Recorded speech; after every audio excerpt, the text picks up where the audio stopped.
दरम्यान मोदींच्या कालच्या सभेत गोंधळ घालणारा तरुण हा राष्ट्रवादी एसपीचा असल्याची माहिती समोर येते।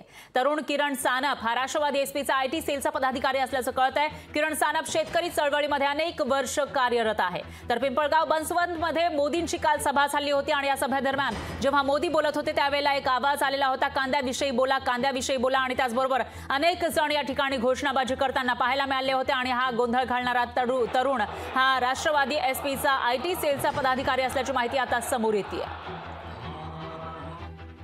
संबंधित व्यक्ती कुठल्या राजकीय पक्षाची आहे, कुठल्या पदावर आहे, आणि जर असं आहे तर ही लोकशाही आहे। तुम्ही लोकशाहीच्या मार्गाने ही लढाई लढली पाहिजे। आम्ही जसं आमची भूमिका आमच्या स्टेजवर मांडतोय, आमचं जे म्हणणं आहे आम्ही जनतेसमोर प्रामाणिकपणे ठेवतोय, नम्रपूर्वक ठेवतोय। तुम्ही मात्र ही पातळी कुठेतरी घसरवल्याचं काल निदर्शनास आलं। विरोधकांना आत्मविश्वास राहिलेला नाहीये। विरोधकांनी अशा प्रकारचं गलिच्छ राजकारण केलंय की त्यांच्याच पदावर असलेले लोक जर अशा प्रकारची प्रश्न विचारत असतील तर त्यांनी त्यांच्या स्टेजचा वापर पण करावा ना।